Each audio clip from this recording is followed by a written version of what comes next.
In 1948, two brothers closed a successful restaurant in San Bernardino, California. Dick and Mac McDonald were not trying to build an empire. They were trying to solve a simpler problem. Their restaurant was busy, but the service was slow, messy, and expensive.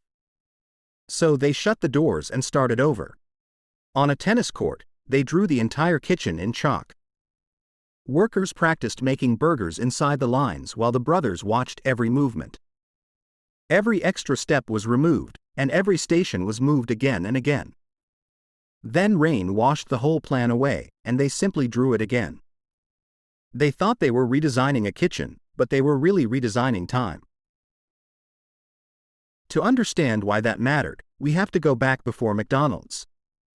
In early 20th century America, the hamburger did not always look trustworthy. Ground meat was cheap, fast, and easy to sell, but many customers worried about what was inside it. Then, in 1921, White Castle opened in Wichita, Kansas. Its buildings were small, bright, white, and almost impossible to mistake. The color was not just decoration. It was a promise of cleanliness.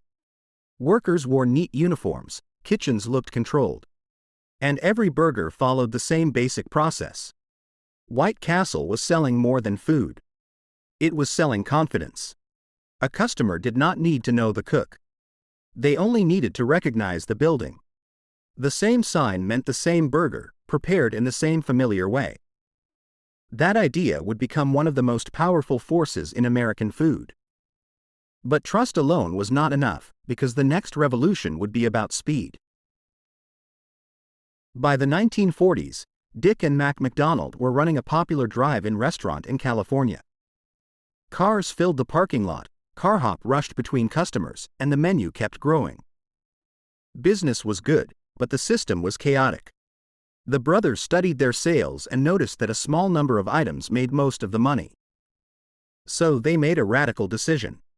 They cut the menu down to just a handful of simple items.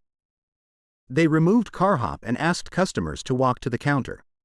They prepared food before each customer ordered it. A hamburger that once took several minutes could now move through the kitchen like a product on a factory line. They called the new method the Speedee Service System. Each worker repeated one small task, again and again. One grilled the meat, another added condiments, and another wrapped the finished burger. Henry Ford had used the assembly line to speed up cars. The McDonald brothers applied the same logic to lunch. They had built an extraordinary machine, but they had no real desire to conquer America. The machine only worked because America itself was changing. After World War II, millions of Americans moved into growing suburbs. More families owned cars, and daily life stretched across greater distances. Roads became wider, trips became longer, and the automobile became part of everyday life.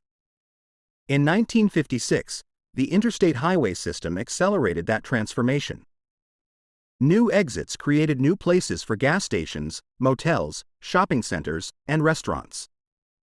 A roadside restaurant had only a few seconds to catch a driver's attention. That made giant signs, simple menus, and familiar logos extremely valuable.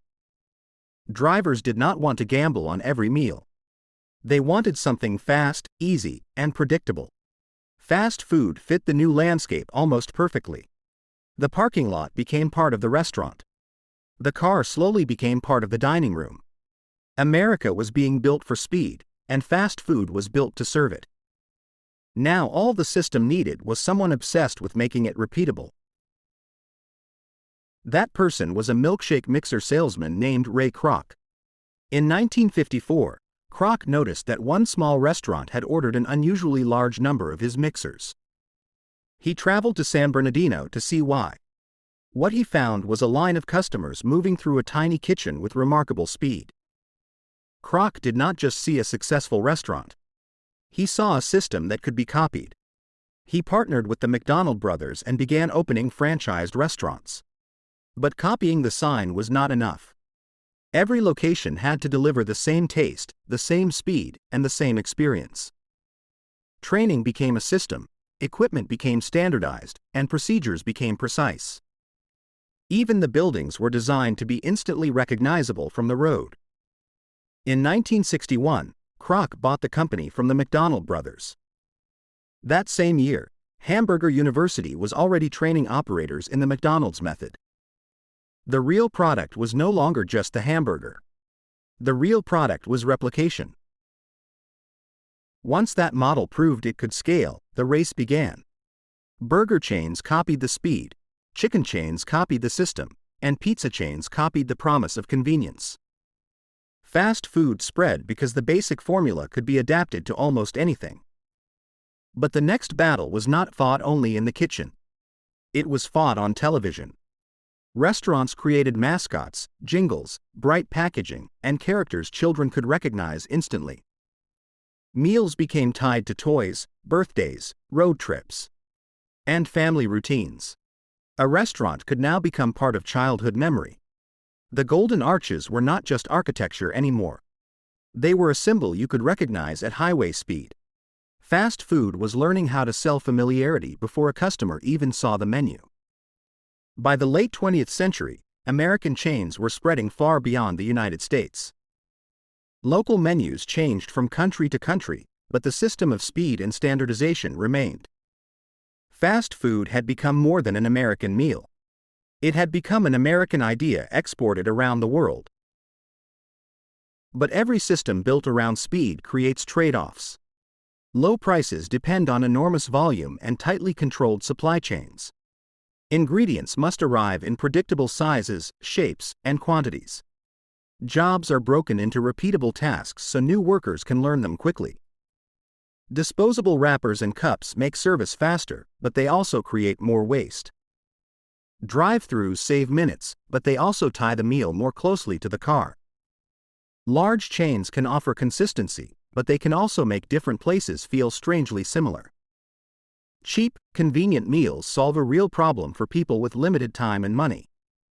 They also encourage us to choose what is easiest, not always what is best for us. Fast food created millions of jobs and opened franchise opportunities for many entrepreneurs. At the same time, its scale gave large companies enormous power over suppliers, workers, and local competition. The point is not that fast food is simply good or bad. The point is that it optimized the food system around a very specific goal. That goal was to remove friction from eating. And once people became used to that level of convenience, the expectation did not stay inside restaurants. Today, the old fast food logic is everywhere. A kiosk lets us order without speaking to anyone. A mobile app remembers what we bought last time. A pickup lane removes the need to enter the building. Delivery apps move the restaurant to our front door. Ghost kitchens can prepare food without a traditional dining room at all. Algorithms can predict what we might want before we decide. Each new step follows the same old question. How can we remove one more action? How can we remove one more minute?